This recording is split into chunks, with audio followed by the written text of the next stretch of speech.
Hello everyone, this is Vijay Thackeray from definite success पाठशाला। एक ऐसा प्लेटफॉर्म जहां नॉलेज एनरिचमेंट की बात होती है और रिजल्ट ओरिएंटेड वर्क होता है। एक ऐसी पाठशाला जिसको ज्वाइन कर लिया तो डेफिनेट सक्सेस होना तय है। 80 आउट ऑफ 80 लाने के लिए जो भी हम लोग यहाँ पे आज जद्दोजहद कर रहे हैं, वो सारी जद्दोजहद हम लोगों को रिजल्ट में जब मिलेगी, रिजल्ट के फॉर्म में, तो हमें बहुत खुशी होगी दोस्तों। और इसीलिए पेरेंट्स और टीचर्स, आपके मेंटर्स मेहनत करते हैं कि आपके जीवन में सफलता है, आपका जीवन जो है बहुत ज्यादा उज्जवल हो जाए, आपका जीवन जो है वो पिनाकल तक के पहुंच जाए, एक ऐसी जगह पहुंच जाओ जहां से दुनिया आप तक के पहुंचने की कोशिश करे, आपको रोल मॉडल मानने की कोशिश करे। इन सब चीजों के लिए करना पड़ेगा आपको कंटिन्यूअसली पढ़ाई, टॉपिक पे कमांड, और यहां पे जो भी आपको होमवर्क दिया जा रहा है in the form of DPPs, उनको यहां जरूर करें।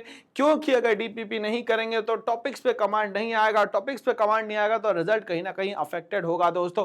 इसीलिए मैं लेके आया हूं आज के सफरनामा में डीपीपी नंबर 3, सॉल्यूशन नंबर 3। हम लोग बात करने वाले इंडिया साइज और लोकेशन का। तो चलिए सफरनामा की शुरुआत करते हैं। और सफरनामा की शुरुआत होती है क्वेश्चन नंबर 1 के साथ। क्वेश्चन इसीलिए इंपॉर्टेंट है क्योंकि आंसर यहीं से डिफाइन होगा, और बिना क्वेश्चन के आंसर नहीं हो सकता। और क्वेश्चन के आंसर्स के साथ जो सब्सिडरी क्वेश्चंस बनते हैं वो नॉलेज एनरिचमेंट कहीं ना कहीं करते हैं दोस्तों आपके। ठीक है भाई, चलिए तो क्वेश्चन आपके सामने आ चुका है। पहला वो कहता है what forms the western land boundaries of India. क्या है जो वेस्टर्न लैंड बाउंड्रीज बनाता है इंडिया की। ठीक है भाई, क्या वो अफगानिस्तान पाकिस्तान है, ये चाइना नेपाल है, म्यांमार बांग्लादेश है, और श्रीलंका और मालदीव्स है। ठीक है सर, बट आपने तो ये पढ़ाया है हमें कि सबसे पहले जब भी ऐसा कोई क्वेश्चन आए तो लोकेशन बिल्कुल ट्रैक कर लीजिए। ठीक है भाई, चलिए लोकेशन ट्रैक करना हम लोग इस तरीके से शुरुआत करते हैं इसकी। North, west, east, south. ठीक है भाई, चले एक एक चीज पे हम लोग ध्यान देंगे। अब इसमें हमारा पड़ता है दोस्तों अफगानिस्तान और पाकिस्तान। ठीक है भाई, इस वाले एरिया में पड़ जाता है चाइना, नेपाल, भूटान। इस वाले एरिया में पड़ता है बांग्लादेश, और यहां पड़ता है दोस्तों म्यांमार। यहां पड़ता है हमारा श्रीलंका, और यहां पड़ता है हमारा मालदीव्स। ठीक है भाई, अब क्वेश्चन पे हम लोग जाए तो वेस्टर्न लैंड बाउंड्रीज बनाने वाले, ये हो गया वेस्टर्न लैंड बाउंड्रीज। ठीक है, तो क्या चाइना होगा, नेपाल होगा, क्या पाकिस्तान अफगानिस्तान होगा, म्यांमार बांग्लादेश होगा, या तो श्रीलंका मालदीव्स होगा।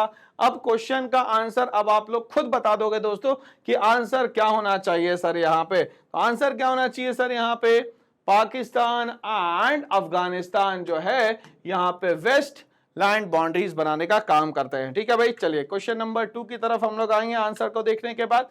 बोलता है before 1947 what were the 2 types of states in India. 2 तरीके के स्टेट हुआ करते थे इंडिया में।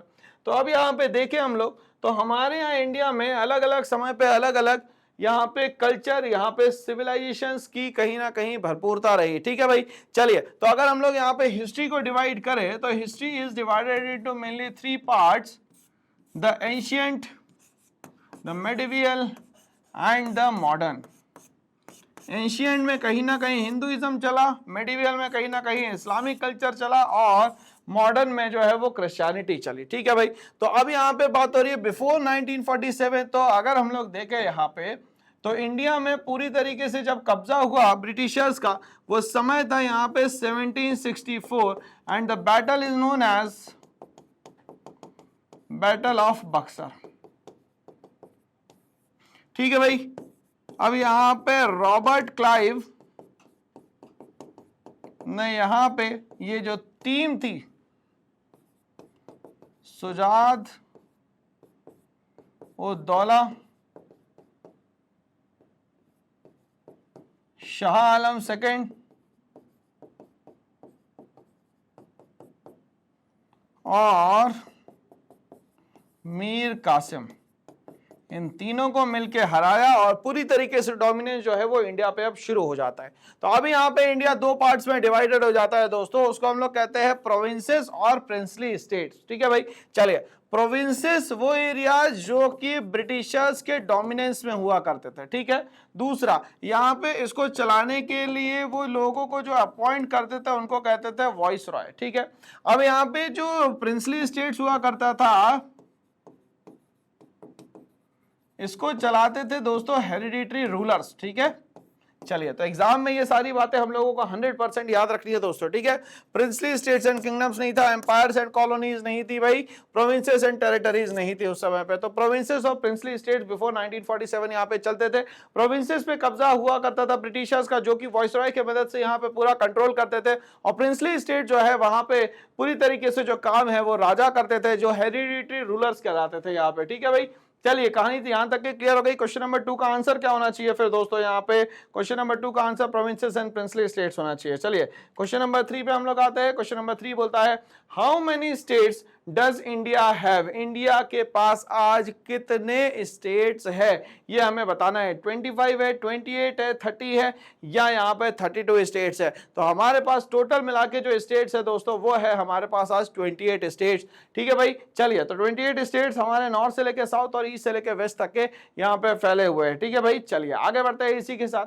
What separates Sri Lanka from India? ठीक है, श्रीलंका को इंडिया से सेपरेट करने का काम कौन करता है, ये हम लोगों को बता रहे हैं, ठीक है। अब इसके लिए तो हमें थोड़ा बहुत मैप डिजाइन करना ही पड़ेगा, उसके बिना काम चलेगा नहीं, ठीक है। ये हमारा डेक्कन पेनिनसुला है दोस्तों यहाँ पे, ठीक है भाई। कुछ इस तरीके से यहाँ पे श्रीलंका है,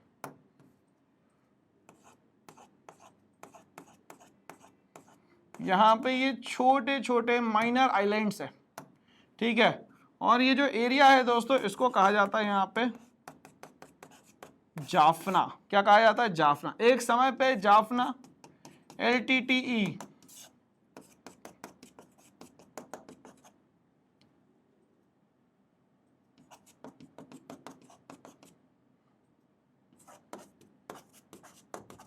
लिबरेशन ऑफ तमिल टाइगर इलम, मतलब एक समय पे ये सेपरेट स्टेट की डिमांड कर रहे थे, ठीक है। चलिए, अब इनका जो अध्यक्ष था, प्रेसिडेंट था, वो था वेनु पिल्लई प्रभाकरन, जिसको कि 2001 में किल्ड कर दिया गया, ठीक है। 1980s के बाद से यहां पे सिविल वॉर स्टार्ट हो जाते हैं, आपस में ही लड़ाई शुरू हो जाती है। सिविल वॉर खत्म होते हैं दोस्तों यहाँ पे 2009 में, ठीक है। यहाँ पे लगभग 74 पॉपुलेशन जो है वो सिंहला स्पीकर है, जो कि मेनली फॉलो करती है दोस्तों यहाँ पे बुद्धिज्म को, ठीक है भाई। और बुद्धिज्म को यहाँ पे लाने वाला जो है वो है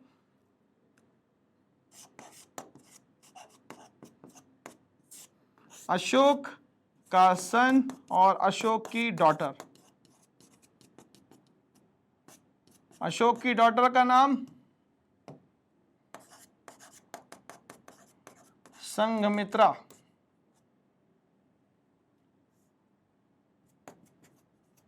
और सन का नाम था यहां पे महेंद्र वर्मन।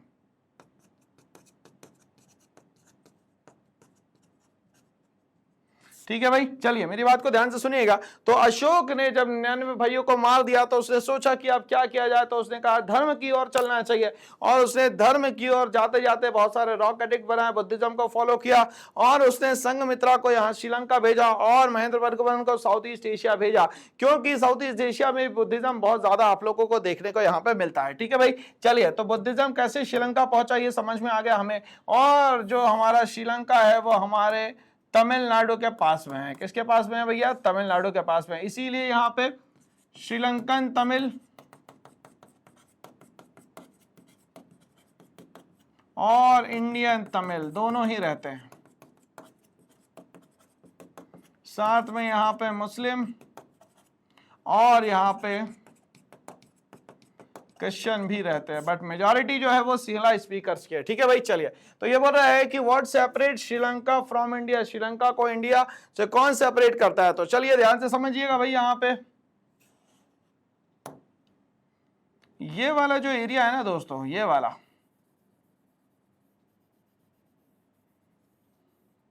इसको कहा जाता है यहां पे पाक स्टेट। क्या कहा जाता है दोस्तों?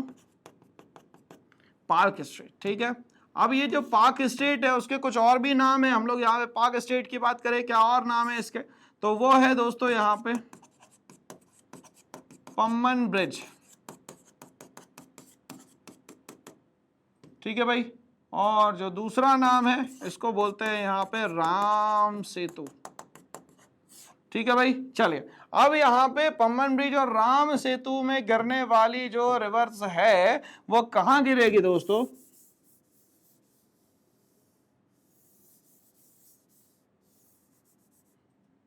तो वो गिरेगी यहां पे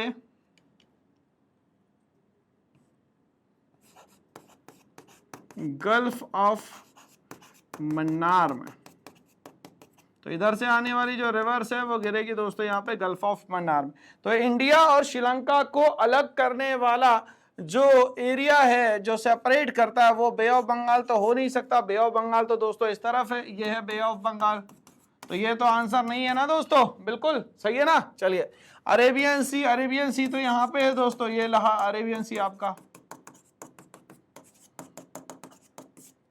ठीक है। अब ये बोलता है पाल्क स्टेट और गल्फ ऑफ मन्नार, या तो इंडियन ओशियन, इंडियन ओशियन ये यहाँ नीचे आ गया दोस्तों, तो इंडियन ओशियन भी इसको सेपरेट नहीं करता, तो कौन करता है? तो पाक स्टेट जिसको हम लोग पम्बन ब्रिज या राम सेतु कहते हैं, या गल्फ ऑफ मन्नार जो है इसको सेपरेट करता है। अब यहाँ पे हमारे पास एक यूनियन टेरिटरी आ जाती है जिसका नाम है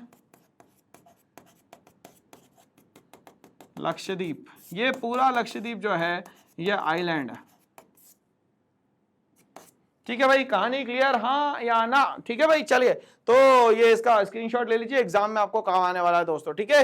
चलिए आगे बढ़ते हैं इसी के साथ। तो आंसर क्या आ गया दोस्तों? हमारे सामने आंसर आ गया सर, पाक strait and the gulf of Mannar is the correct answer which separates the India and the Sri Lanka, ठीक है भाई। चलिए आंसर बता दो भैया, आंसर क्या था हमारा? पाक स्टेट। चलिए क्वेश्चन नंबर 5 पे हम लोग आते हैं। क्वेश्चन नंबर 5 क्या बोलता है? बोलता है Which of the following countries lies to the north of the India? North of the India में इनमें से कौन सी कंट्री आती है, ये हम लोगों को बताना है, ठीक है भाई। जल्दी जल्दी से इंडिया का मैप बना लेते हैं। इंडिया का मैप हम लोग लोकेशन या डायरेक्शन वाइज बना देते हैं यहाँ पे।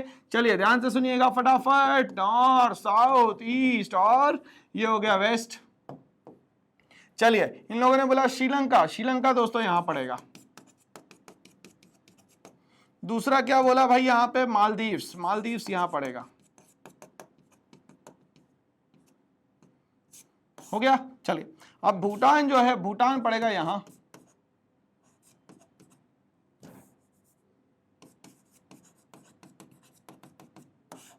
ठीक है। और म्यांमार पड़ेगा इधर, ठीक है भाई। अब बताइए कि ये नॉर्थ में कौन सा पड़ेगा? तो नॉर्थ में तो एक ही ऑप्शन दिया सर आपने, वो है भूटान। तो आंसर क्या है दोस्तों? Bhutan. Bhutan is the correct answer, ठीक है भाई। चलिए आगे बढ़ते हैं इसी के साथ। क्वेश्चन नंबर 6, क्वेश्चन नंबर 6 क्या बोलता है मुझसे? बोलता है which body of water separates Maldives island from the Lakshadweep island. Maldives island और लक्षद्वीप आइलैंड को सेपरेट करने वाली कौन सी वाटर बॉडी है? क्या वो यहाँ पे इंडियन ओशियन है, क्या वो बे ऑफ बंगाल है, क्या वो यहाँ पे अरेबियन सी है, या स्टेट्स ऑफ मालदीव्स है? ठीक है भाई। तो चलिए मालदीव्स और लक्षद्वीप की अगर हम लोग बात करें तो यहां पे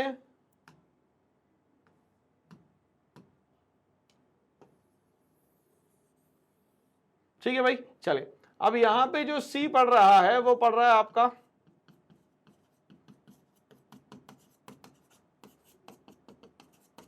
अरेबियन सी, ठीक बात है। चलिए लक्षद्वीप पढ़ रहा है इधर और मालदीव्स पढ़ रहा है नीचे, तो यहाँ पे जो एरिया आएगा ना दोस्तों वो आएगा किसका? अरेबियन सी का। किसका आएगा? अरेबियन सी का। तो अरेबियन सी ही है जो कि सेपरेट करेगा दोस्तों किसको? यहाँ पे लक्षद्वीप को और यहाँ पे मालदीव्स को। तो आंसर क्या होना चाहिए दोस्तों? यहाँ पे अरेबियन सी। क्या होगा आंसर यहाँ पे दोस्तों? अरेबियन सी, ठीक है। चलिए क्वेश्चन नंबर 7 पे मैं आता हूँ। क्वेश्चन नंबर 7 क्या बोलता है यहाँ पे?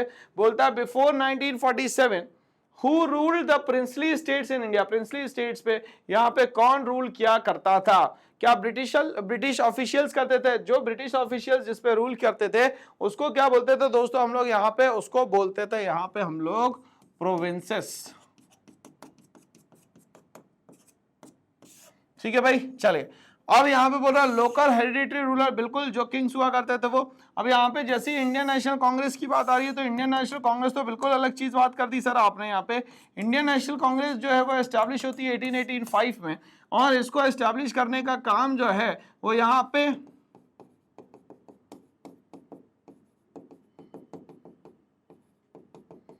एलन ऑक्टेवियन ह्यूम करते हैं, ठीक है भाई। और यहां पे चेयरमैनशिप रहती है WC बैनर्जी की, ठीक है। गोकुल दास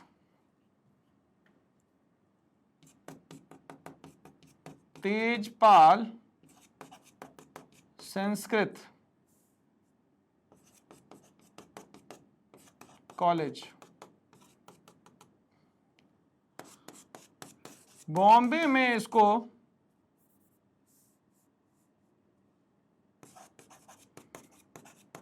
स्टार्ट किया जाता है, ठीक है भाई। चलिए, तो फिर ये बोलता है viceroy of India. Viceroy of India जो है यहाँ पे आ जाते हैं 1858 के बाद। क्यों? क्योंकि इसके बाद यहाँ पे स्टार्ट हो जाता है दोस्तों यहाँ पे क्राउन रूल। क्या स्टार्ट हो जाता है दोस्तों यहाँ पे? क्राउन रूल, ठीक है भाई। चलिए, तो कहानी क्लियर हो गई कि लोकल हेरिडिटरी रूलर्स जो है प्रिंसली स्टेट्स पे यहाँ पे राज किया करते थे। क्या करते थे बेटा? राज किया करते थे, ठीक है भाई। चलिए, आंसर क्लियर हमें क्वेश्चन नंबर 7 का। क्वेश्चन नंबर 8 पे हम लोग आते हैं। अभी क्वेश्चन नंबर 8 क्या बोलता है भाई हमारे सामने? बोलता है Which of the following countries does not share a land boundary with India? इसमें से कौन सी ऐसी कंट्री है जो यहाँ पे लैंड बाउंड्री शेयर ही नहीं करती भाई, ठीक है भाई। चलिए, नेपाल, चाइना, श्रीलंका या म्यांमार, ठीक है। अगर हम लोग इसको लोकेशन वाइज देखें, नॉर्थ, साउथ, ईस्ट और वेस्ट। अब यहां बोल रहा है नेपाल, तो ये नेपाल और ये इसके ऊपर हो गया दोस्तों यहाँ पे चाइना। उसके बाद क्या बोलता है? श्रीलंका। श्रीलंका दोस्तों ये यहां आ गया इनका, ठीक है। और म्यांमार यहां आ गया ना। तो म्यांमार, चाइना, नेपाल तीनों के साथ लैंड बाउंड्री शेयर होगी, मगर श्रीलंका के साथ नहीं होगी, क्योंकि श्रीलंका अपने आप में दोस्तों एक आइलैंड कंट्री है जो कि इंडिया से कनेक्टेड है with the help of Palk straight, या तो इसको हम लोग बोलेंगे गल्फ ऑफ मन्नार। ठीक, कहानी क्लियर। तो आंसर क्या होना चाहिए दोस्तों यहाँ पे? आंसर होना चाहिए दोस्तों यहाँ पे Sri Lanka is the correct answer, ठीक है भाई। चलिए आगे बढ़ते हैं, क्वेश्चन नंबर 9 की तरफ जाता हूं मैं। क्वेश्चन नंबर 9 क्या बोलता है भाई? बोलता है how does India geographical location influence it's interaction with neighbouring countries. Neighbouring country से बहुत अच्छे हमारे रिलेशंस बढ़ चुके हैं, क्या ऐसा कारण था? It isolates India from its neighbour. क्या हमें आइसोलेट कर दिया गया हमारी नेबर कंट्री से? It has no impact on India foreign policy. क्या फॉरेन पॉलिसी से हमारा कोई भी इंपैक्ट नहीं पड़ता? It grants India's a unique strategic position. India को एक यूनिक स्ट्रेटेजिक पोजीशन मिली हुई है। It makes India dependent on its neighbour. क्या हम लोग पूरी तरीके से नेबर्स पे आज हम लोग डिपेंडेंट है? ऐसा तो कहीं नहीं है भाई कि हम लोग किसी भी तरीके से डिपेंडेंट है। किस पे भाई? नेबर्स पे, ठीक है भाई। चलिए, कहानी को थोड़ा सा समझने की कोशिश करना है यहाँ पे दोस्तों। अगर हम लोग यहां बात करते हैं नॉर्थ, साउथ, वेस्ट और ईस्ट की, ठीक है। अगर हम लोग बात करें यहां पे वर्ल्ड लेवल पे, काय पे बात करें दोस्तों यहां पे? वर्ल्ड में, तो इंडिया की जो लोकेशन है वर्ल्ड में वो है नॉर्थ ईस्ट, ये है इंडिया। और अगर हम लोग बात करते हैं यहां पे एशिया की, तो एशिया में जो लोकेशन है इंडिया की वो है बच्चों साउथ ईस्ट, ठीक है भाई। यहां तक की कहानी क्लियर। अगर इंडिया को मैं कुछ इस तरीके से ड्रॉ करता हूं, तो ये जो वेस्टर्न कोस्ट है और ये जो ईस्टर्न कोस्ट है, ये साउथ ईस्ट एशिया, ठीक है। ये इंडियन ओशियन हमारा, ये अरेबियन सी, ये हमारा बे ऑफ बंगाल।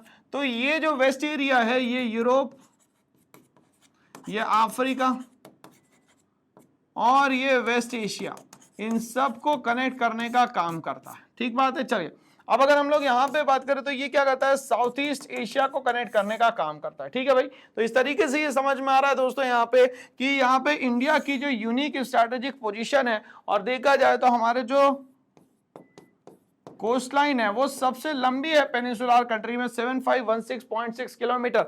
ये भी हमें बहुत ज्यादा क्या देती है दोस्तों यहाँ पे? एडवांटेज देती है, ठीक है। तो इस तरीके से हमारी कंट्री का जो लोकेशन है वो बहुत ज्यादा स्पेशल है। तो हम लोग को यहाँ पे ये समझना है दोस्तों कि ये जो बनाया गया है डायग्राम, ये बहुत इंपॉर्टेंट है, इसका स्क्रीनशॉट जरूर ले लीजिएगा। ठीक है भाई, चलिए आगे बढ़ते हैं इसी के साथ।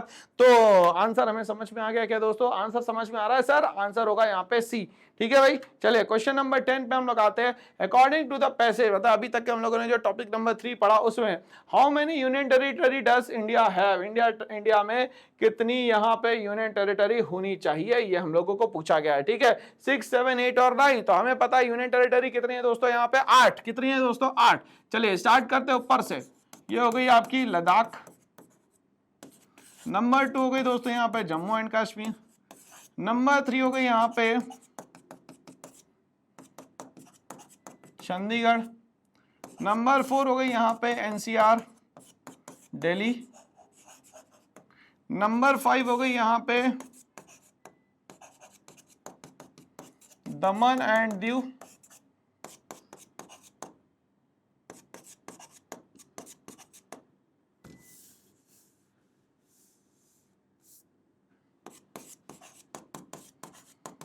दादरा एंड नागर हवेली। ठीक है भाई, चलिए नेक्स्ट हो गया आपका लक्षद्वीप। ठीक है भाई, नेक्स्ट हो गया आपका अंडमान एंड निकोबार। और लास्ट वन हो गई आपकी यहां पे पुडुचेरी। अब यहां इन यूनियन टेरिटरीज के साथ में आपको मैं ये बता दूं कि यहां पे 3 यूनियन टेरिटरी ऐसी है जिनको यहां पे पार्शियल स्टेटहुड माना जाता है। अब ये पार्शियल स्टेटहुड में कौन कौन सी 3 ऐसी हमारे पास यूनियन टेरिटरी है? सबसे पहले है दोस्तों यहाँ पे जम्मू एंड कश्मीर। नंबर 2 है यहाँ पे दिल्ली। और नंबर 3 जो है दोस्तों वो है यहाँ पे पुडुचेरी। इन तीनों जगह पे चीफ मिनिस्टर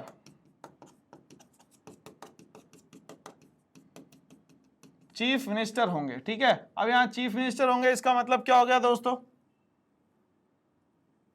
चीफ मिनिस्टर होंगे मतलब कि यहां पे डायरेक्ट इलेक्शन होगा।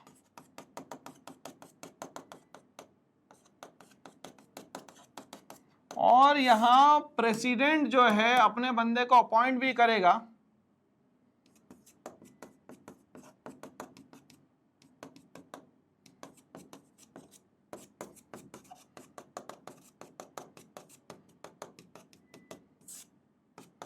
अब यहां पे अपॉइंटेड बाय द प्रेसिडेंट कौन होता है दोस्तों? तो वो होता है सर लेफ्टिनेंट गवर्नर।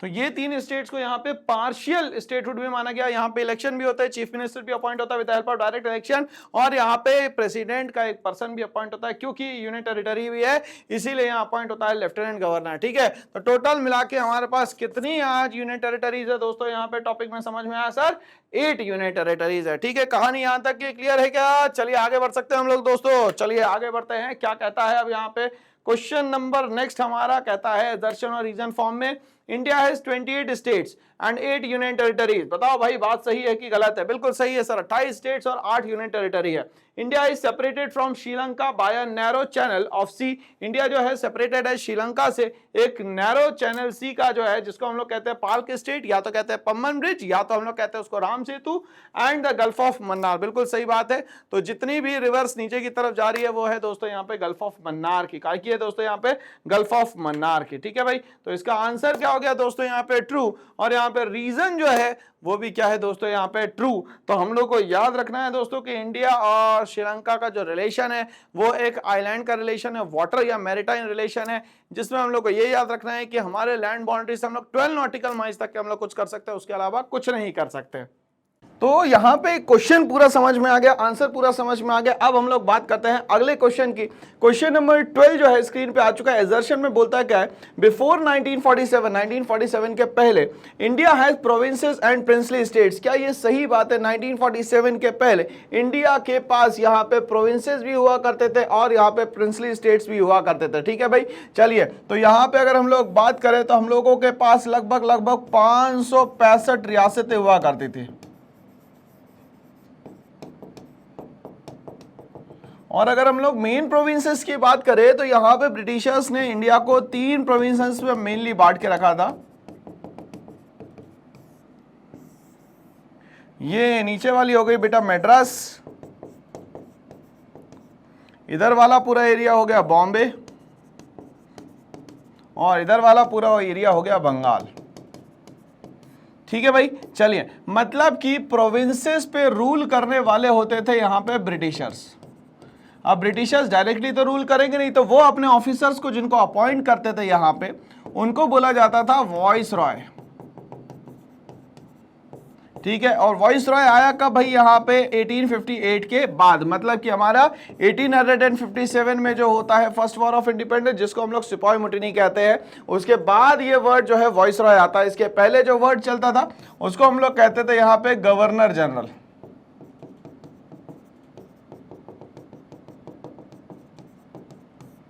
ठीक है भाई, चलिए ये कहानी थोड़ी सी याद रखिएगा। तो ये स्टेटमेंट जो दिया गया बिफोर 1947 इंडिया हैड प्रोविंसेस, बिल्कुल सही बात है, and princely state. Princely state जो है वो हेरिडिटरी रूलर जो है यहाँ पे रूल किया करते थे, और यहाँ पे प्रोविंसेस पे रूल करने वाले होते थे ब्रिटिशर्स। ठीक है भाई, चलिए आगे बढ़ते हैं इसी के साथ।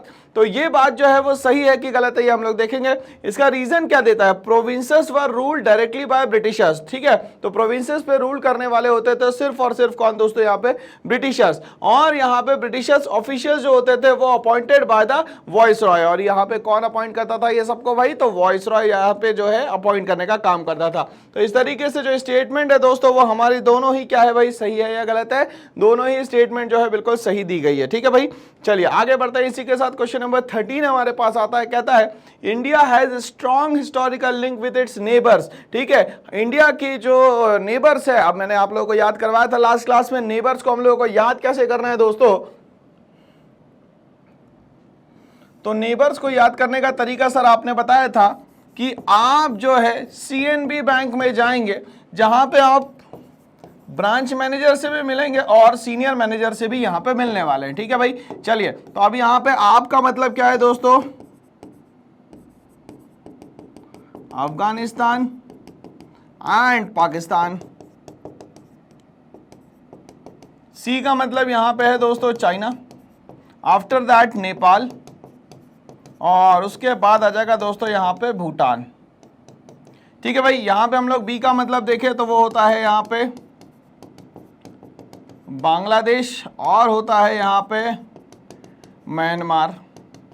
यहां पे एस का मतलब है दोस्तों श्रीलंका, और यहां पे एम का मतलब है मालदीव्स। ठीक है, अब यहां पे ये जो हम लोगों ने नेबर्स लिखा है, नेबर्स को याद करने का तरीका ये रहेगा दोस्तों कि नेबर्स में भी सर यहां पे कितने वर्ड्स है सर? तो नेबर्स में यहां पे 9 वर्ड्स है, और यहां पे हम लोगों ने याद भी इसी तरीके से करा। देखिए NEIGHBORS है ना। ठीक है भाई, तो 9 वर्ड्स है, 9 ही यहाँ पे हमारे क्या है भाई, नेबरिंग कंट्रीज है। ठीक है भाई, चलिए क्लियर है यहाँ पे।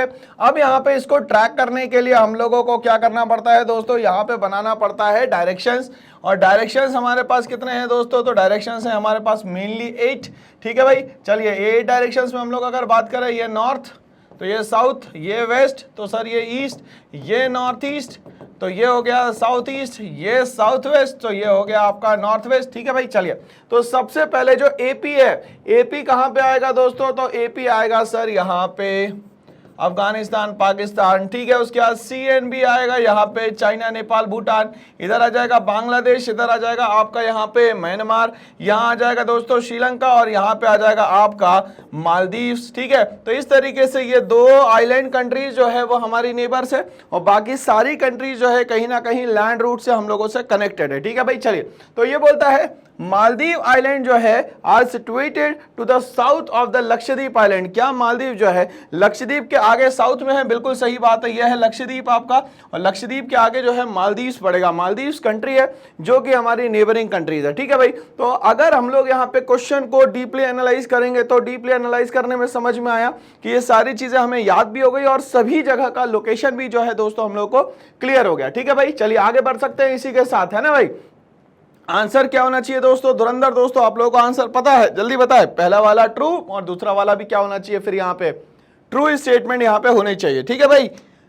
आगे बढ़ते हैं क्वेश्चन नंबर 14 की तरफ मैं जाता हूं। क्वेश्चन नंबर 14 बोलता है India's strategic position in south Asia is influenced by it's geographical location. अब यहाँ पे बोल रहा है कि जो हमारे पास 7 कॉन्टिनेंट्स है उसमें एक कॉन्टिनेंट है जिसका नाम है दोस्तों यहाँ पे एशिया।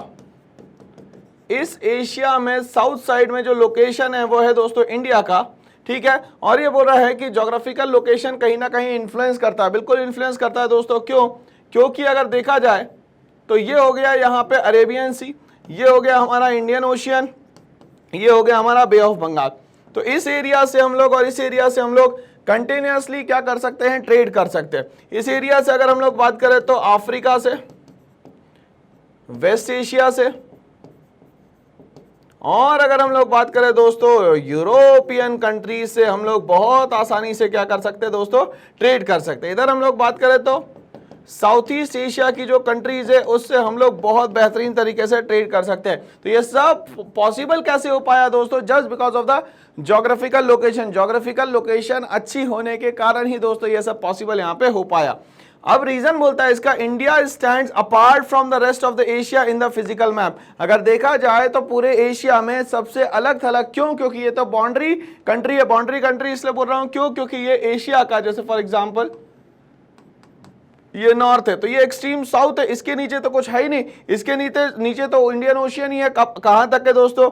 तो अप टू इक्वेटर तक के तो इंडियन ओशियन है, तो कोई है ही नहीं नीचे। इसीलिए यहां पे बोला जा रहा है कि इंडिया जो है अपार्ट है एशिया में फिजिकल मैप में। अगर देखा जाए मतलब फिजिकल स्टैंडिंग्स के हिसाब से देखा जाए तो ये बिल्कुल दोस्तों अपार्ट है। बिल्कुल सही बात कही गई है यहाँ पे और दोनों ही स्टेटमेंट जो है वो बिल्कुल सही कहे गए दोस्तों।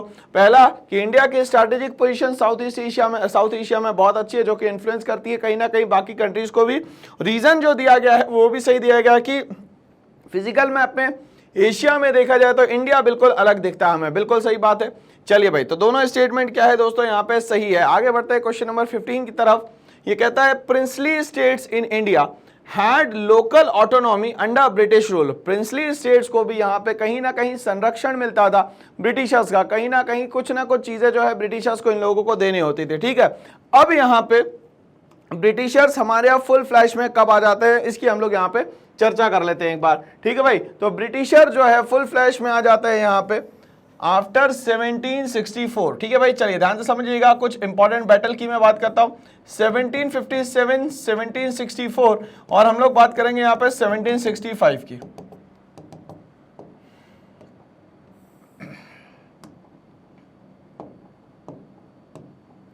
चलिए ध्यान दीजिएगा दोस्तों, यहाँ पे 1764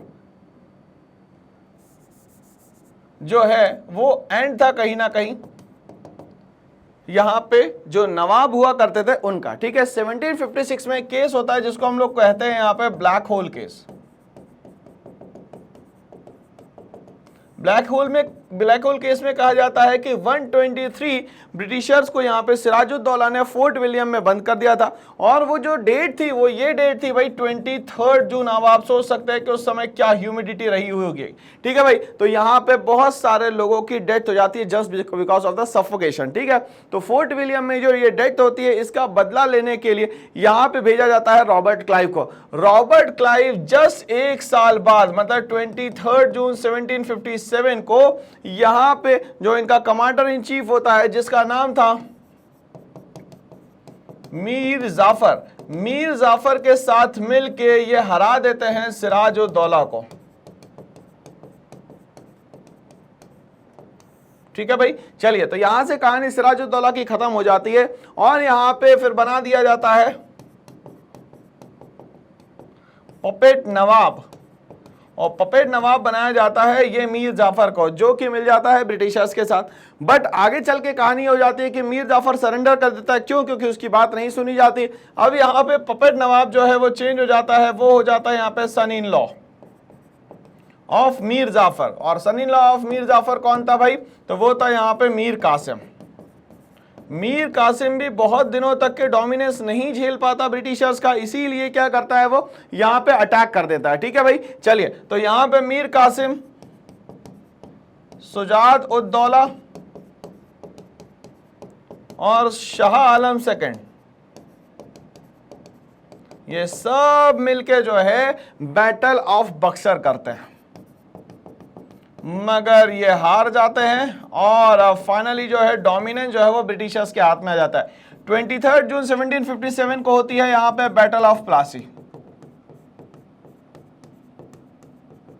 जिसमें रॉबर्ट क्लाइव जो है दोस्तों यहां पे जीत जाता है। जैसे ही यहां पे मीर कासिम हटा, नवाब सिस्टम हटा बंगाल से, यहां पे 1765 में ब्रिटिशर्स के पास आ जाती है दोस्तों यहां पे दीवानी राइट्स। मतलब ये सारी तरीके से रेवेन्यू जो है खुद जनरेट करेंगे, पैसा खुद लेंगे। मतलब 1765 के पहले यहाँ पे यूरोपियन कंट्री जो थी हम लोगों से एक्सचेंज करती थी चीज़ों का, और उस एक्सचेंज के बदले में, मतलब हमारे यहाँ से होता था मैक्सिमम एक्सपोर्ट, और उस एक्सचेंज के बदले में हमें मिलता था यहाँ पे अच्छा खासा गोल्ड और अच्छा खासा यहाँ पे हमें मिलता था दोस्तों सिल्वर। ठीक है, बट 1765 के बाद यहाँ पे गोल्ड और सिल्वर आना बंद हो जाता है, वो हमारे ही पैसे से हमें ही पेमेंट यहाँ पे करना शुरू कर देते हैं। तो ये कहानी दोस्तों हम लोग को यहाँ पे बहुत बेहद क्लियर है कि भाई यहाँ पे ये जो लोकल ऑटोनॉमी है ये क्या है, ब्रिटिशर्स ने जो रूल किया। और अगर हम लोग बात करें तो यहाँ पे हमारे पास 565 प्रिंसली स्टेट्स उस समय तक के बचे हुए थे। ठीक है, तो 565 रियासतें बोलता हूँ मैं इसको। ठीक है, तो ये ब्रिटिशर्स का जो रूल था वो यहाँ पे ऑटोनॉमी, मतलब लोकल ऑटोनॉमी के थ्रू यहाँ पे हम लोगों को संरक्षण मिलता था, और यहाँ ब्रिटिशर्स के अंडर में हम लोग यहाँ पे काम कर रहे थे। ठीक है भाई, चलिए तो इस तरीके से हमें कहानी थोड़ी सी क्लियर हो जाती है। और अब हम लोग बात करते हैं कि भैया एजर्शन तो हो गया, रीजन की बात करें, local hereditary rulers, local hereditary ruler जो है वो प्रिंसली स्टेट को गवर्न करने का काम करेंगे। Govern the princely states acknowledging British sovereignty, कहीं ना कहीं ब्रिटिशर्स की जो सोवेर्निटी थी वो ये लोग यहाँ पे मान चुके थे और ये इनके साथ मिलकर यहाँ पे काम कर रहे थे। तो दोनों ही स्टेटमेंट जो है दोस्तों वो यहाँ पे सही दिए गए हैं। ठीक है भाई, चलिए आगे बढ़ते हैं। इसी के साथ क्वेश्चन नंबर 16 स्क्रीन पे आ चुका है। क्या कहता है? Sri Lanka and Maldives are important neighbours of India. बिल्कुल सही बात है। तो श्रीलंका और मालदीव जो है वो हमारे लिए इंपॉर्टेंट नेबर्स है। बिल्कुल सही बात है भाई। अगर हम लोग यहां पे ड्रॉ करते हैं,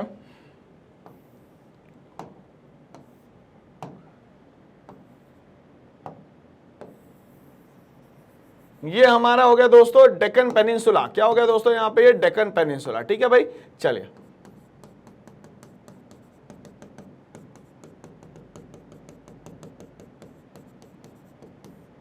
ठीक है भाई, ये हो गया हमारा डेक्कन पेनिनसुला।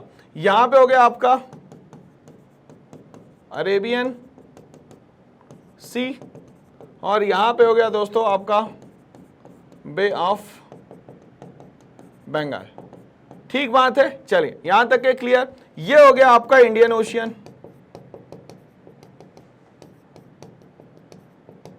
चलिए अब यहां पे हमारे पास दो नेबरिंग कंट्रीज है। ठीक है, एक तो हो गई दोस्तों यहां पे मालदीव्स, और दूसरी यहां पे हो गई दोस्तों आपकी श्रीलंका। ठीक है, चलिए कहानी क्लियर यहां तक है। तो पहली जो बात करी गई है कि Sri Lanka and Maldives are important neighbours of India, बिल्कुल हमारे लिए दोनों ही जो है इंपॉर्टेंट नेबर्स है। रीजन बोलता है Sri Lanka is separated from India, Sri Lanka जो है वो सेपरेट होता है इंडिया से। बिल्कुल सही बात है, श्रीलंका जो है यहाँ पे सेपरेट हो जाएगा इंडिया से। ठीक है भाई, चलिए अब वो कैसे होगा भाई? तो इनने कहा कि श्रीलंका जो है सेपरेट होगा इंडिया से, और वो होगा या तो पाल्क स्टेट या तो होगा गल्फ ऑफ मन्नार। ठीक है, तो यहां पे ये पाल्क स्टेट से इंडिया कनेक्टेड होता है भाई, से सही बात है।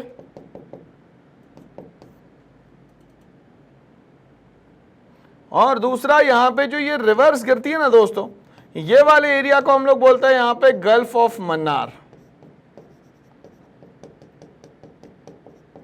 तो अगर देखा जाए तो अगर गल्फ ऑफ मन्नार की लोकेशन जो है, गल्फ ऑफ मन्नार की लोकेशन ये रहेगी, ठीक है। इसका मतलब क्या हो गया, ये साउथ, तो ये हो गया दोस्तों हमारे लिए साउथ वेस्ट, ठीक है। तो इस तरफ गल्फ ऑफ मन्नार में यहाँ रिवर्स का जो है वो पानी गिरता है, ठीक है भाई। चलिए, तो यहाँ तक के कहानी क्लियर, मतलब दोनों स्टेटमेंट जो है वो मुझे सही लग रहे हैं। Sri Lanka and Maldives are important neighbours of India and second statement, मतलब जो रीजन दिया गया है, Sri Lanka is separated from India by the Palk strait and the gulf of Mannar, ठीक है भाई। चलिए आगे बढ़ते हैं, क्वेश्चन नंबर 17 पे आते हैं। क्या कहता है question number 17, India's position in south Asia affect it's trade routes.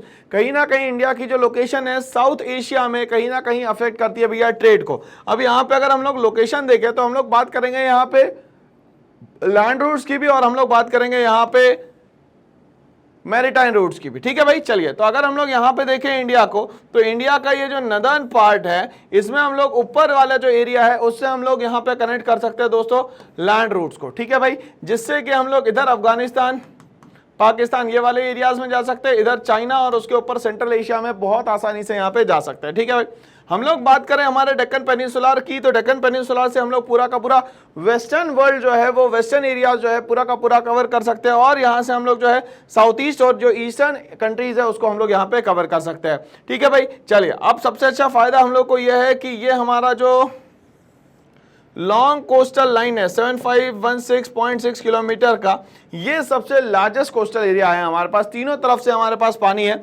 यहाँ पे अरेबियन सी के फॉर्म में है, यहाँ पे ऑफ बंगाल के फॉर्म में है, और यहाँ पे इंडियन ओशियन के फॉर्म में हमारे पास पानी अवेलेबल है, ठीक है भाई। चलिए, तो ये बोलता है India geographical location allow is it to influence regional politics. अब इसके कारण क्या है भाई, यहाँ पे जो अलग अलग तरीके से साउथ एशिया में हमारी पोजीशन बनी हुई है, ट्रेड रूट है, ये सब चीजें होने के कारण कहीं ना कहीं हमारी जोग्राफिकल लोकेशन होने के कारण इन्फ्लुएंस होता है कहीं ना कहीं रीजनल पॉलिटिक्स का। मतलब अलग अलग रीजन की अलग अलग पॉलिटिक्स जो है वो हमारे यहाँ एंट्री करती है। बिल्कुल रीजनल पॉलिटिक्स तो होगी ही यहाँ पे, क्यों? क्योंकि India is divided into 28 states and 8 union territory. तो ये सारी चीजें जो है वो कंटिन्यूअसली हम लोग को यहाँ पे देखने को मिलेगी, ठीक है भाई। तो लोकेशन के कारण यहाँ पे पॉलिटिक्स में भी चेंजेस आता है और इन्फ्लुएंस भी कहीं ना कहीं होता है। अगर बगल वाली कंट्री की बात करें तो अफगानिस्तान, पाकिस्तान का इन्फ्लुएंस इंडिया में होगा, चाइना, नेपाल, भूटान का इन्फ्लुएंस इंडिया में होगा, कहीं ना कहीं म्यांमार और बांग्लादेश का इन्फ्लुएंस भी होगा, और श्रीलंका और मालदीव्स का भी हमारे पास इन्फ्लुएंस होगा। तो ये दोनों स्टेटमेंट जो है दोस्तों क्या दी गई है, बिल्कुल करेक्ट दी गई है, ठीक है भाई। चलिए आगे बढ़ते हैं, क्वेश्चन नंबर 18 की बात करते हैं। The princely states acknowledged British sovereignty. क्या प्रिंसली स्टेट्स ने कहीं ना कहीं ब्रिटिशर्स की जो सोवियर्निटी थी, संप्रभुता थी, वो क्या मान ली थी यहाँ पे? क्या इन लोगों ने यहाँ पे इन लोगों के अंडर में रहना, काम करना शुरू कर दिया था? हाँ, मिलजुल के और अंडर में रहना काम तो शुरू कर ही दिया था। They were given local autonomy in return। अब यहाँ पे क्या मिलता था उनको या इसके बदले में? तो इनको मिलती थी लोकल ऑटोनॉमी। क्या मिलती थी दोस्तों यहाँ पे इनको? Local autonomy. दोनों बात जो है दोस्तों यहाँ पे सही कही गई है, ठीक है भाई। चलिए आगे बात करते हैं। India has provinces ruled by British officials before 1947। तो इंडिया में जितने भी प्रोविंसेस थे, मेनली 3 प्रोविंसेस में डिवाइड किया था इंडिया को मैंने, बंगाल, मैड्रास और बॉम्बे, ठीक है भैया। बॉम्बे, मैड्रास और हमारा बंगाल, ठीक है। तो यहाँ पे रूल करने वाले हुआ करते थे सिर्फ और सिर्फ 1947 के पहले ब्रिटिशर्स, ठीक है भाई। The viceroy appointed these official. बिल्कुल क्या करता था वॉइस रॉय? इन ऑफिशियल्स को क्या कर देता था? पूरी तरीके से यहाँ पे अपॉइंट कर देता था। दोनों स्टेटमेंट जो है दोस्तों यहाँ पे क्या दिए गए हैं? सही दिए गए हैं। चलिए आगे बढ़ते हैं दोस्तों। यहाँ पे कहीं ना कहीं हम लोगों को सही लग रहा है कि सारे क्वेश्चंस हमें समझ में आ रहे हैं और आंसर्स भी हमें समझ में आ रहे हैं, ठीक है भाई। लास्ट क्वेश्चन आता है एजर्शन रीजन का। क्या कहता है? बोलता है हमसे India geographical position is unique in Asia. India की जोग्राफिकल लोकेशन है वो यूनिक है पूरे एशिया में। अब ये एशिया में क्यों यूनिक है, इसको सबसे पहले समझने की कोशिश करो। वर्ल्ड की जो यहाँ पे हम लोग जोग्राफिकल लोकेशन की बात करते हैं, वो लोकेशन जो है आज हमारे पास इंडिया की है। चलो हम लोग इसको ध्यान से समझने की कोशिश करेंगे दोस्तों। अगर ये हम लोग वर्ल्ड की लोकेशन की बात कर रहे हैं यहाँ पे,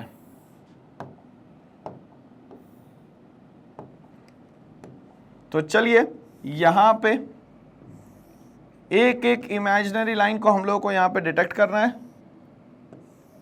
और समझना है। चलिए, तो यहां पे सबसे पहले हम लोग बात करेंगे। यहां पे ये हो गया हमारा नॉर्थ पोल 0 डिग्री, ये हो गया हमारा साउथ पोल 0 डिग्री पे, ठीक है। ये हो गया आपका आर्कटिक सर्कल, ठीक है। इसके ऊपर जो है वो हो गया आपका ट्रॉपिक ऑफ कैप्रिकॉर्न, ठीक है। यहां इसके ऊपर जो है वो आ गया दोस्तों यहां पे आपका इक्वेटर, ठीक है भाई। अब अगर हम लोग इसके ऊपर जाते हैं तो ये पड़ता है हमारा ट्रॉपिक ऑफ कैंसर, ठीक है भाई। इसके ऊपर जाते हैं तो पड़ता है हमारा आर्कटिक सर्कल,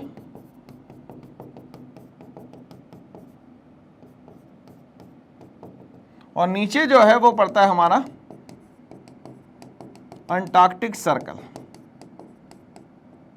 ठीक है भाई। चलिए अब यहां पे हम लोग बात कर लेते हैं दोस्तों कि ये कौन कौन से डिग्रीज पे है, ठीक है भाई। चलिए तो ये 0 डिग्री हो गई, ये जो है वो हो गई हमारे 66.5 नदर्न हेमिस्फीयर, ये हो गया हमारा 23.5 नदर्न हेमिस्फीयर, ये हो गया हमारा 0 डिग्री, ठीक है भाई। चलिए ये हो गया हमारा 23.5 सदर्न हेमिस्फीयर, ये हो गया 66.5 सदर्न हेमिस्फीयर, ठीक है। कहानी यहाँ तक के क्लियर हो गई हमारी। अब हम लोग आगे बढ़ते हैं।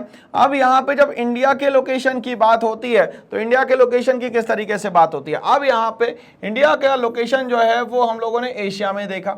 अब एशिया में हम लोगों ने देखा तो इसको हम लोग पहले डिवाइड कर लेते हैं दोस्तों, ठीक है। चलिए अब इंडिया का जो लोकेशन है दोस्तों वो है साउथ ईस्ट, ठीक है। अब साउथ ईस्ट मतलब ये वाला एरिया। अब ये साउथ ईस्ट में होने के कारण, ध्यान समझना, साउथ ईस्ट में, एशिया में साउथ ईस्ट में होने के कारण, और दूसरा इसका जो लोकेशन है वो यहाँ पे हमारे ट्रॉपिक ऑफ कैंसर में होने के कारण। अब ये ट्रॉपिक ऑफ कैंसर में भी अगर हम लोग बात करें तो इसकी लोकेशन कुछ इस तरीके से आती है यहाँ पे दोस्तों, 8 डिग्री 4 मिनट नॉर्थ से लेके 37 degree 6 minute north, 97 degree 25 minute east से लेके 68 डिग्री 7 मिनट ईस्ट के बीच में, ठीक है। ये हमारी लोकेशन है दोस्तों।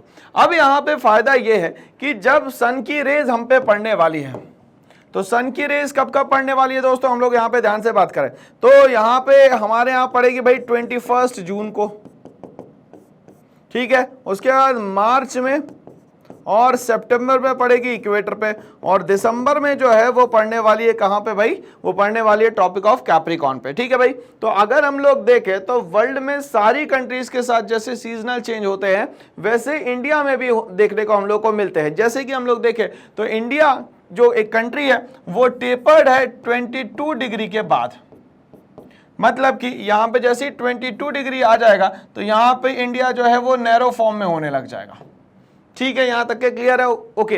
अब यहाँ पे हम लोगों को दोनों टाइप के टेम्परेचर देखने को मिलते हैं, ठीक है भाई। कैसे देखने को मिलते हैं तो अगर हम लोग बात करें नॉर्थ इंडिया में, तो नॉर्थ इंडिया में एक्सट्रीम हमारे पास जो है वो कोल्ड डेजर्ट भी है और एक्सट्रीम हमारे पास हॉट डेजर्ट भी है। अगर कोल्ड डेजर्ट की बात करें दोस्तों हम लोग यहाँ पे तो लद्दाख, और हॉट डेजर्ट की बात करें तो दोस्तों हम लोग को यहाँ पे थार मिल जाता है, ठीक है। और अगर हम लोग ह्यूमिडिटी की बात करें और हम लोग यहाँ पे गर्मी की बात करें तो वो सबसे ज्यादा होगा हमारे सदर्न इंडिया में, मतलब कि नर्मदा के नीचे, ठीक है भाई। तो यहाँ पे देखा जाए तो हॉट एंड कोल्ड दोनों का कॉम्बिनेशन है। नदर्न इंडिया जो है लगभग मैक्सिमम जो है वो कोल्ड, और यहाँ पे जो सदर्न इंडिया है वो है मैक्सिमम मान लेते हैं हॉट। क्यों? क्योंकि यहाँ पे सदर्न इंडिया जो है वो पास में है इंडियन ओशियन और इक्वेटर के, इसी के कारण यहाँ पे टेम्परेचर ज्यादा होता है, और ये पूरे मैक्सिमम कोस्टल एरियाज है। अगर हम लोग यहाँ पे कोस्टल एरियाज की बात करें दोस्तों तो यहाँ पे कोस्टल एरिया हम लोग को दिख जाता है महाराष्ट्र से लेके, थोड़ा बहुत गुजरात से लेके, गोवा से लेके, कर्नाटका से लेके, केरला से लेके, तमिलनाडु, आंध्र प्रदेश, और यहाँ उड़ीसा से लेके यहाँ तक के बंगाल तक के। तो देखिए कोस्टल रीजन भी हमारे पास बहुत बड़ा है, और एरिया जो है लगभग हमारे पास 7516.6 किलोमीटर वाला, इतना बड़ा हमारे पास एरिया है। तो क्लियर हो रहा है यहाँ पे कि इंडिया की जो ज्योग्राफिकल पोजीशन है वो यूनिक है पूरे एशिया में, और पूरे वर्ल्ड में भी देखा जाए तो यूनिक है, ठीक है भाई। चलिए तो यहाँ तक की कहानी हम लोग को क्लियर होती है। तो पहला असर्शन हमें क्लियर हुआ। अब हम लोग बात करते हैं इसके रीजन की, it has a significant influence on regional security dynamics, ठीक है। मगर कहीं ना कहीं अब हम लोग को सिक्योरिटी पे भी ध्यान देना पड़ेगा क्योंकि इतने सारे नेबर्स और यहाँ पे एरिया हमारे पास बहुत अच्छा खासा ज्यादा है। और यहाँ पे हमारे पास देखा जाए तो सदर्न इंडिया जो है ओपन अप है, मतलब कि पूरा का पूरा मैरिटाइम रिलेशन है हमारे साथ, इसीलिए कहीं ना कहीं हम लोगों को यहाँ पे सिक्योरिटी पे भी दोस्तों यहाँ पे बहुत खास ध्यान देना होता है, ठीक है भाई। चलिए, तो हम लोगों के पास जो स्टेटमेंट आई है एजर्शन फॉर्म में वो सही है और जो रीजन दिया गया है वो भी दोस्तों यहाँ पे सही है, ठीक है भाई। चलिए, क्वेश्चन नंबर 21 पे मैं अब स्विच करता हूं। क्वेश्चन नंबर 21 क्या कहता है मुझसे कहता है India shares it's boundaries with Pakistan and Afghanistan in the north west. तो यहाँ पे तो ये क्लियर कर दिया इन लोगों ने कि ये नॉर्थ वेस्ट में है, ठीक है भाई। अब ये नॉर्थ वेस्ट का मतलब क्या हो गया दोस्तों, यहाँ पे ध्यान से समझिएगा, इसको मैं कुछ इस तरीके से बनाता हूँ, ठीक है भाई। चलिए, अब ध्यान समझिएगा, ये हो गया नॉर्थ, ये हो गया आपका नॉर्थ ईस्ट और ये हो गया दोस्तों आपको नॉर्थ वेस्ट, ठीक है। अब नॉर्थ वेस्ट में भी ऊपर साइड में अगर हम लोग बात करें, यहाँ पे पंजाब राजस्थान के ऊपर वाली जो बेल्ट है, इससे हमारा जो कनेक्शन है वो लैंड एरिया का कनेक्शन है, ठीक है भाई। तो अब यहाँ पे बोल रहा है कि जो पाकिस्तान है और अफगानिस्तान है उसके साथ हमारा कैसा रिलेशन होगा दोस्तों, तो वो होगा हमारा लैंड बाउंड्रीज का। कैसा होगा दोस्तों, यहाँ पे लैंड बाउंड्रीज का कनेक्शन होगा, ठीक है। तो आंसर क्या होगा दोस्तों, यहाँ पे लैंड बाउंड्रीज, ठीक है भाई। चलिए आगे बढ़ते हैं। क्वेश्चन नंबर नेक्स्ट हमारे सामने आता है, बोलता है बिफोर 1947 के पहले, मतलब आजादी के पहले, India was comprised of provinces and, India में प्रोविंसेस भी थी, इसके अलावा क्या था, तो यहाँ पे प्रोविंसेस पे तो रूल करने वाले ब्रिटिश ऑफिशियल्स हुआ करते थे, वाइसरॉय की मदद से यहाँ पे राज किया करते थे। बट यहाँ पे आगे हम लोग बात करें और कौन यहाँ पे राज किया करता था, तो प्रोविंसेस के अलावा यहाँ प्रिंसली स्टेट्स हुआ करते थे जो कि यहाँ पे पूरी तरीके से होल्ड करते थे यहाँ पे हेरिडिटरी रूलर्स। कौन करता था दोस्तों, हेरिडिटरी रूलर्स, ठीक है भाई। चलिए आगे बढ़ते हैं, क्वेश्चन नंबर 23 की तरफ बढ़ेंगे। यहाँ पे ये बोलता है Sri Lanka is separated from India. बिल्कुल सही बात है, श्रीलंका हमारी एक नेबरिंग कंट्रीज है जो कि हमारे साउथ ईस्टर्न पार्ट्स में पड़ती है, ठीक है भाई। From India by a narrow channel, अब ये बोल रहा है कि यहाँ पे एक नैरो चैनल से ये कनेक्टेड है, of sea formed by the dash and the gulf of Mannar. तो ये गल्फ ऑफ मन्नार से कनेक्टेड है और किससे कनेक्टेड है दोस्तों, तो आप लोगों को पता है सर, पाल्क स्टेट, जिससे ये यहाँ पे श्रीलंका जो है कनेक्टेड है इंडिया से, है ना भाई। चलिए अब ध्यान से समझिएगा इसको।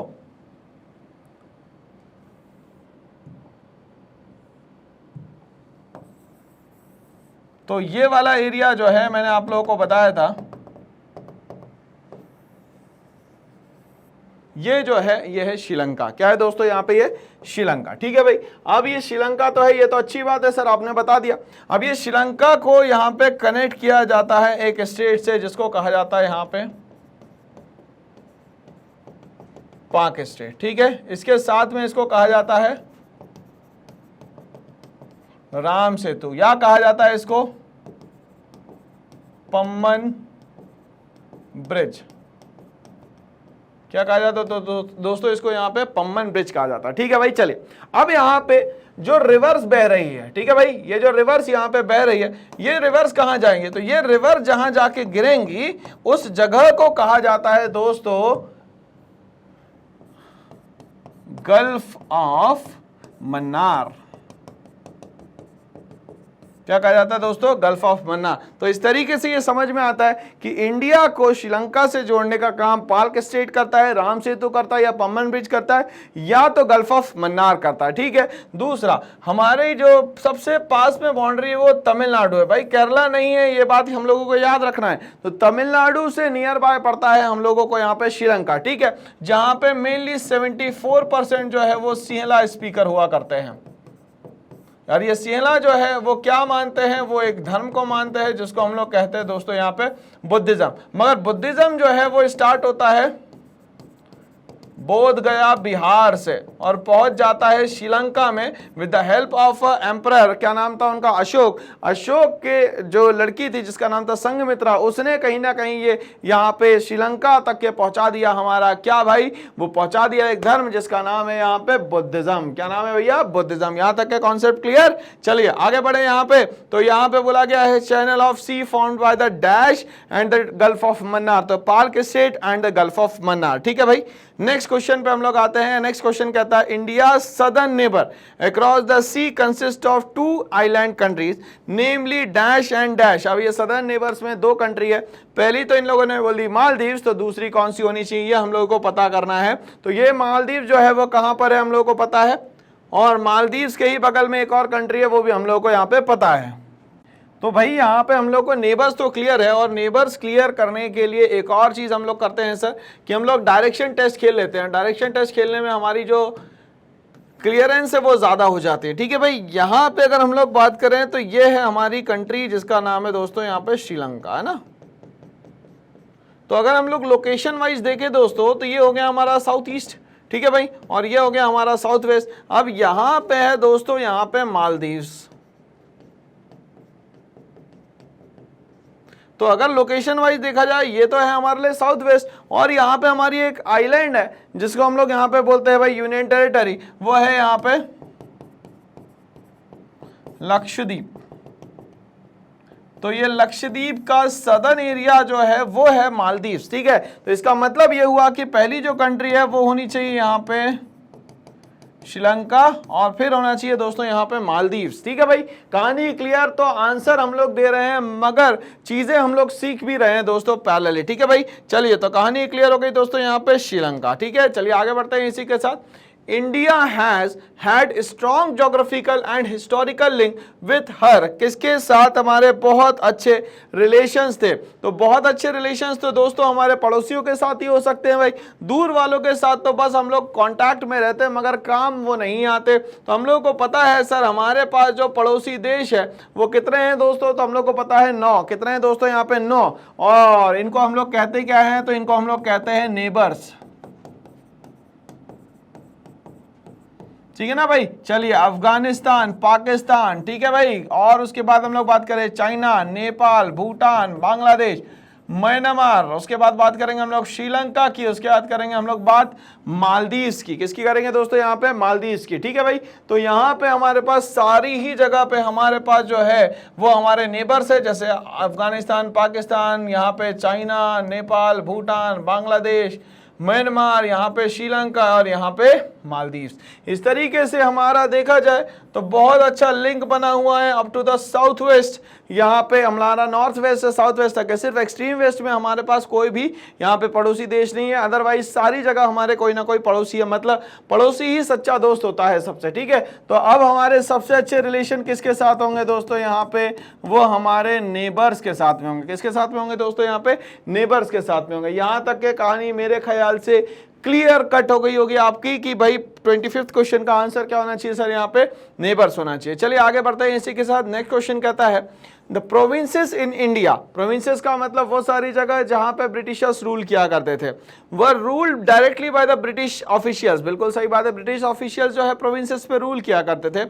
While the princely state were ruled by the local dash rulers. तो लोकल रूलर्स तो थे मगर कैसे थे वो, तो क्या वो यहाँ पे हेरिडिटरी थे? बिल्कुल सर, यहाँ पे हेरिडिटरी रूलर्स जो हुआ करते थे वही कंटिन्यूसली यहाँ पे रूल किया करते थे, ठीक है भाई। चलिए, तो यहाँ पे कहानी क्लियर हो गई क्वेश्चन नंबर 26 की। क्वेश्चन नंबर 27 पे हम लोग आते हैं, कहता है the dash and historical ties with the neighboring countries have shaped India foreign policy। ठीक है भाई, तो अब यहाँ पे कौन सी हमारी ऐसी लोकेशन है जिसके कारण हमारी फॉरेन पॉलिसीज भी अच्छी हो रही है और हमारी नेबरिंग कंट्री जो है वो भी बहुत सही हो रही है। तो हमारे जो जोग्राफिकल लोकेशन है उसके कारण ये सारे सिस्टम जो है वो सही होते चले जा रहे हैं। तो जोग्राफिकल और हिस्टोरिकल टाइज हमारे continuously rest of the world के साथ बहुत बेहतर और बेस्ट होते चले जा रहे हैं, ठीक है भाई। चलिए नेक्स्ट क्वेश्चन पे हम लोग आते हैं भाई। नेक्स्ट क्वेश्चन बोलता है हमसे the Maldives island are situated to the south of the dash island. बिल्कुल सही बात है, जो मालदीव्स आइलैंड है वो हमारे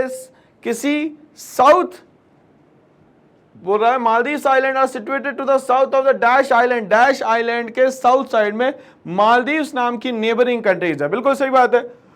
तो इंडिया का जो अगर हम लोग यहाँ पे जोग्राफिकल लोकेशन देखते हैं जिसको हम लोग बोलते हैं यहाँ पे डेक्कन पेनिनसुला, ठीक है भाई, ये हो गया हमारे लिए यहां से डेक्कन पेनिनसुला, ठीक है ना भाई। चलिए, अब ये डेक्कन पेनिनसुला तो हो गया सर यहाँ पे। इसके बाद अगर हम लोग बात करें तो ये हो गया हमारे लिए अरेबियन सी, ये हो गया दोस्तों हमारे लिए यहाँ पे बे ऑफ बंगाल, ठीक है। ये हो गया दोस्तों हमारे लिए इंडियन ओशियन। अब यहाँ पे एक हमारे पास आइलैंड है जिसका नाम है लक्षद्वीप। ठीक है, इस लक्षद्वीप को कहा जाता था लक्का द्वीप, मतलब कि लाखों आइलैंड का कॉम्बिनेशन जो है वो लक्का द्वीप है। ठीक है ना भाई, चलिए मतलब लक्षद्वीप। अब इसके साइड में हमारी जो एक नेबरिंग कंट्री है उसका नाम है दोस्तों मालदीव्स।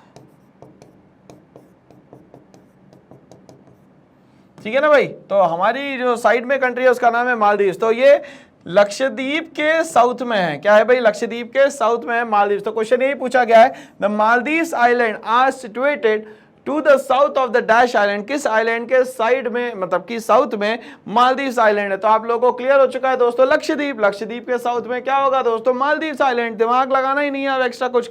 ठीक है भाई, आगे क्या बोलता है भाई, इसका आंसर देख लें हम लोग एक बार। ठीक है, लक्षद्वीप आइलैंड। ओके, आगे हम लोग बढ़ते हैं, इसी के साथ नेक्स्ट क्वेश्चन आता है, बोलता है India stands apart from rest of the Asia. अब यहाँ पे रेस्ट ऑफ द एशिया से जो है इंडिया बिल्कुल अपार्ट है। ठीक है, क्यों, क्योंकि इसके नीचे यहाँ पे जस्ट इक्वेटर लाइन आ जाएगी दोस्तों। ठीक है ना भाई, ये हो गई हमारी 0 डिग्री इक्वेटर, और इसके ऊपर जो है वो आ जाएगा 23.5 नदर्न हेमिस्फीयर पे ट्रॉपिक ऑफ कैंसर, और यही लोकेशन आ रही है दोस्तों यहाँ पे इंडिया की, और यहाँ पे आ जाएगा हमारा इंडियन ओशन, और नीचे आ रही है जस्ट क्या, इक्वेटर। तो इक्वेटर में जो भी हलचल होगी उसका इंपैक्ट जो है हमारे कहां पे पड़ेगा भाई, तो डेक्कन पेनिनसुलार पे पड़ेगा। क्यों, क्योंकि नीचे कुछ है ही नहीं, कोई आइलैंड कंट्री है ही नहीं। मेडागास्कर है, मगर मेडागास्कर जो है वो साइड में है दोस्तों। कहां पे है, साइड में है। ठीक है भाई, दूर है काफी। तो बोलता है India stands apart from the rest of the Asia as evident when examining a dash map of the continent. ठीक है भाई, तो हम लोगों को बताना है भैया कौन से मैप की यहाँ पे बात हो रही है। तो यहाँ पे बात हो रही है दोस्तों पॉलिटिकल मैप की, तो कर नहीं सकते क्योंकि डिवीजन तो बताना नहीं है। तो हम लोगों को बात करना पड़ेगा यहाँ पे फिजिकल मैप के। किसकी बात करना पड़ेगा दोस्तों, यहाँ पे फिजिकल मैप के। ठीक है, कहानी क्लियर, आगे बढ़ते हैं। अकॉर्डिंग टू द पैसेज, मतलब हम लोगों ने जो अभी टॉपिक पढ़ा उसके पैसेज से रिलेटेड बात हो रही है। India has dash states and 8 union territories. तो हमारे पास कितने स्टेट्स है और कितनी यूनियन टेरिटरीज है, तो यूनियन टेरिटरी तो 8 है सर, हमें पता है।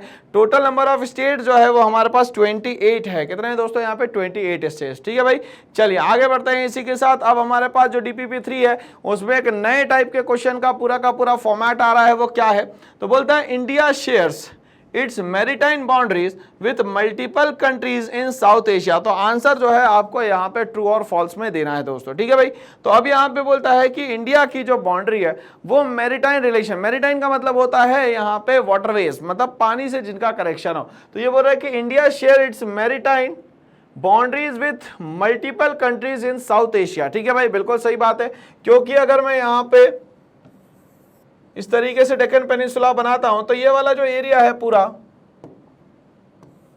ये वाला पूरा एरिया दोस्तों पानी से घिरा हुआ है। ये वाला पूरा एरिया जो है पानी से घिरा हुआ है। ठीक है, अब यहां पे जो है वो आ जाएगा आपका अरेबियन सी, और यहां पे आ जाएगा दोस्तों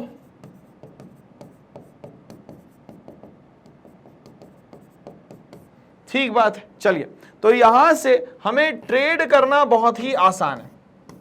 ठीक है, तो ये बोल रहा है कि इंडिया की शेयर जो है बाउंड्री, मैरीटाइम बाउंड्री जो है वो बहुत सारी मल्टीपल कंट्रीज के साथ है, और वो भी कहाँ की बात हो रही है दोस्तों, यहाँ पे साउथ एशिया। इंडिया का लोकेशन भी दोस्तों कहीं ना कहीं एशिया के सदर्न पार्ट में, इसलिए इंडिया कहीं ना कहीं अपार्ट दिखता है। ठीक है भाई, तो चलिए कहानी यहाँ पे क्लियर हो गई। तो ये जो स्टेटमेंट दिया गया है ये सही है कि गलत है, ये हम लोग को बताना है। तो ये स्टेटमेंट 100% सही दिया गया है, इसलिए आंसर क्या होना चाहिए दोस्तों, इसका ट्रू होना चाहिए। चलिए आगे बढ़ते हैं हम लोग यहाँ पे।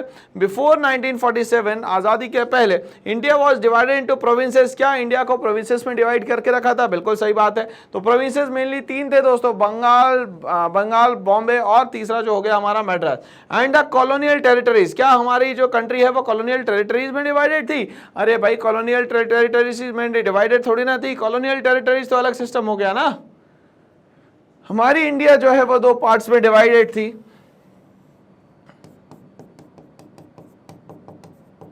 1947 पहला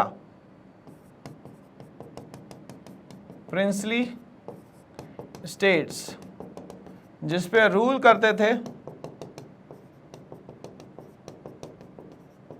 हेरिडिटरी रूलर्स, और दूसरे हो गए दोस्तों यहाँ पे प्रोविंसेस,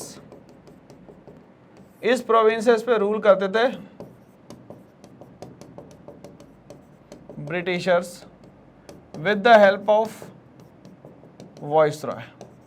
अपॉइंट करते थे वॉइसरॉय यहाँ पे ऑफिशियल्स को। ठीक है ना भाई, कहानी क्लियर हो गई है। और कहा जाता है कि हमारे पास लगभग 565 जो है वो यहाँ पे प्रिंसली स्टेट्स मतलब रियासतें हुआ करती थी। ठीक है भाई, तो हमारी जो कंट्री है वो कॉलोनियल टेरिटरीज में डिवाइडेड यहाँ पे नहीं थी, या तो वो प्रोविंसेस थे या तो वो दोस्तों यहाँ पे प्रिंसली स्टेट्स थे। ठीक है भाई, तो इसके कारण ये जो स्टेटमेंट दिया गया है वो स्टेटमेंट क्या है दोस्तों, सही है कि गलत है? ये स्टेटमेंट बिल्कुल गलत दिया गया है। ठीक है भाई, आंसर जो है फॉल्स है। क्वेश्चन नंबर नेक्स्ट 33 आता है हमारे सामने, कहता है Sri Lanka is connected to India by a land bridge. Sri Lanka जो है इंडिया से कनेक्टेड है, जो कि एक लैंड ब्रिज से कनेक्टेड है। दोस्तों आप श्रीलंका और इंडिया को हम लोग देखें यहाँ पे, तो श्रीलंका और इंडिया जो है वो यहाँ पे पम्बन ब्रिज, राम सेतु या तो यहाँ पे एडम ब्रिज से कनेक्टेड है। जैसे ये इंडिया हो गया तो ये यहाँ पे अपना श्रीलंका हो गया दोस्तों, ठीक है ना। और यहाँ पे ये कनेक्टेड है किससे, तो वो है सर कि यहाँ पे पार्क स्ट्रेट से। ठीक है, या तो वो यहाँ पे कनेक्टेड है पार्क स्ट्रेट के अलावा इसको हम लोग बोलते हैं एडम्स ब्रिज। ठीक है, या तो हम लोग बोलते हैं इसको यहाँ पे पम्बन ब्रिज। ठीक है भाई, कहानी यहाँ तक के पूरी की पूरी मेरे ख्याल से क्लियर हो चुकी होगी आपको। तो यहाँ पे ये लैंड ब्रिज से तो कनेक्टेड नहीं है, और यहाँ पे ये जो नदियाँ गिरने वाली है ना दोस्तों, उसको बोलते हैं यहाँ पे हम लोग गल्फ ऑफ मन्नार। ठीक है भाई, कहानी क्लियर। तो आंसर जो है इसका होना चाहिए फॉल्स, क्योंकि स्टेटमेंट ही दिया गया है गलत। ठीक है भाई, चलिए आंसर नेक्स्ट पे हम लोग आते हैं। भाई क्या आंसर होना चाहिए नेक्स्ट का, Maldives island are located to the north of the Lakshadweep island. Maldive जो है लोकेटेड है लक्षद्वीप के नॉर्थ में। अगर हम लोग यहाँ पे फिजिकल मैप पे हम लोग ध्यान देते हैं तो हम लोग को समझ में आ जाता है लोकेशन क्या होती है। ठीक है, इंडिया के इस पार्ट में है लक्षद्वीप और यहाँ पे है दोस्तों मालदीव्स। अब खुद ही दिमाग लगाओ कि ये तो इसका साउथ हुआ ना। इस क्वेश्चन को मैं रिवर्स कर देता तो सही रहता कि लक्षद्वीप जो है वो नॉर्थ में है किसके, मालदीव आइलैंड के, तो फिर सही हो जाता। मगर यहाँ पे क्वेश्चन क्या हो गया, मालदीव आइलैंड जो है वो नॉर्थ में लोकेटेड है, मतलब ऊपर लोकेटेड है। अरे भाई यहाँ ऊपर ऊपर कुछ नहीं है, यहाँ पे अलग चीजें लोकेटेड है ना भाई। चलिए, तो इसके हिसाब से आंसर क्या हो जाता है दोस्तों, यहाँ पे ये क्वेश्चन नंबर 34 का आंसर जो है दोस्तों यहाँ पे गलत हो जाता है। ये हमें बात याद रखनी है, फॉल्स स्टेटमेंट यहाँ पे दिया गया है। ठीक है भाई, चलिए आगे बढ़ते हैं। India's historical and geographical link, India की अगर हम लोग हिस्टोरिकल और ज्योग्राफिकल लिंक की बात करें with neighbouring countries have little influence on its neighboring on its foreign policy। तो इंडिया की जो हिस्टोरिकल और ज्योग्राफिकल लिंक्स है पुरानी, जिससे हम लोगों ने ट्रेड, कल्चर, कॉमर्स ये सब जो है क्या करा है, शेयर किया है। With neighbouring countries have little influence on it's foreign policy, क्या यहाँ पे बहुत कम इन्फ्लुएंस करा, क्या फॉरेन पॉलिसी पे की ज्यादा किया है? तो सर इन्फ्लुएंस तो बहुत ज्यादा किया गया था, इसलिए ये स्टेटमेंट जो है वो क्या हो जाती है, यहाँ पे फॉल्स स्टेटमेंट हो जाती है। क्या हो जाती है, फॉल्स स्टेटमेंट। ठीक है भाई, चलिए आगे बढ़ते हैं इसी के साथ। ये बोलता है प्रिंसली स्टेट्स इन प्री 1947, मतलब कि 1947 के पहले इंडिया वर often governed bye elected officials. ठीक है, इंडिया को जो है अभी गवर्न किया जाता था इलेक्टेड ऑफिशियल्स के थ्रू। इलेक्शन की बात तो 1950 के बाद इंडिया में शुरू हुई है दोस्तों। ठीक है भैया, तो यहाँ पे तो कुछ इलेक्शन की कहानी हो ही नहीं सकती, बिल्कुल बोलिए हाँ या ना। इंटरिम गवर्नमेंट बनी थी, मगर यहाँ पे इंटरिम गवर्नमेंट का मेनली इलेक्शन से सीधा सीधा कोई लेना देना यहाँ पे नहीं होता। तो आंसर क्या होगा दोस्तों, यहाँ पे फॉल्स स्टेटमेंट क्या होगी, फॉल्स। ठीक है भाई, चलिए आगे बढ़ते हैं इसी के साथ। नेक्स्ट क्वेश्चन आता है, क्या कहता है, India's geographical location makes it geographically indistinguishable from the rest of the Asia. ठीक है भाई, क्या हम लोग यहाँ पे इंडिया की जो ज्योग्राफिकल लोकेशन है उससे हम लोग को कहीं ये नहीं लगता है कि जो इंडिया है वो रेस्ट ऑफ द एशिया से इंडिस्टिंग्विशन, मतलब अलग नहीं है, वो एक ही है। अब यहाँ पे देखा जाए तो एशिया से बिल्कुल अलग पड़ता है। क्यों? क्योंकि इंडियन ओशियन सबसे लास्ट में पड़ता है और उसके नीचे सिर्फ क्या दिखता है हमें, इक्वेटर दिखता है। इसीलिए स्टेटमेंट जो है दोस्तों यहाँ पे ये फॉल्स दिया गया है। क्या दिया गया है, फॉल्स।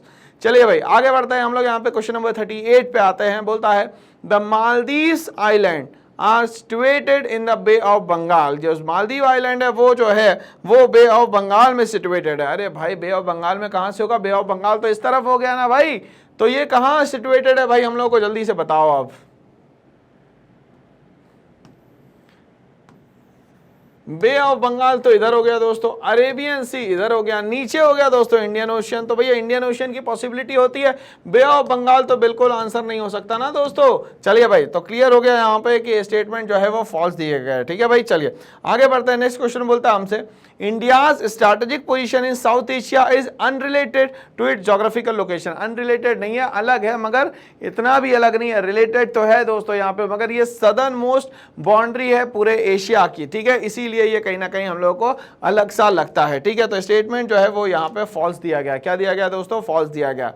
India has 30 states. अच्छा, 30 स्टेट्स है इंडिया के। अरे भाई जल्दी आंसर दो अब इसका। तो India has 30 states and 8 union territory. Statement गलत दिया गया है, India has 28 states and 8 union territories. ठीक है भाई, तो आंसर क्या हो गया दोस्तों यहाँ पे? इसका फॉल्स हो गया। ठीक है भाई, तो इस तरीके से हमारा डीपीपी नंबर 3 का जो सफरनामा है वो यहाँ पे समाप्त होता है दोस्तों। और यहाँ पे बहुत क्लियर कट आपको चीजें समझ में आने लग गई है कि भाई जब हम लोग पढ़ाई करेंगे तभी हमारी तरक्की होगी, मतलब पढ़ेगा भारत तभी बढ़ेगा भारत। तो हम लोगों को क्या करना पड़ेगा भाई? तो यहाँ पे हमारे पास जितनी भी नॉलेज आ रही है हम लोगों से शेयर करना शुरू करें। मेंटोर्स जो भी बता रहे हैं वो लोगों से शेयर करना शुरू करें, जिससे पूरे इंडिया का रिजल्ट अच्छा है, पूरा इंडिया लिटरेट हो। और पूरा इंडिया लिटरेट होगा तो हमें डेवलप्ड कंट्री होने से कोई नहीं रोक पाएगा। हम लोग इकोनॉमिकली भी रिच होंगे, सोशली भी रिच होंगे, पॉलिटिकली भी रिच होंगे, हर एक सेक्टर में हम लोग बेहतर प्रदर्शन यहाँ पे कर पाएंगे। इस साल टीम डेफिनेट सक्सेस पाठशाला लेके आ रहा है आपके लिए कुछ खास सेलिएंट फीचर्स, जिसमें ऑनलाइन क्लासेस के साथ में लाइव क्लासेस भी है, डीपीपी शीट्स भी आपको मिलने वाली है, हैंड रिटन नोट्स और स्टडी मटेरियल भी दोस्तों यहाँ पे मिलने वाले हैं।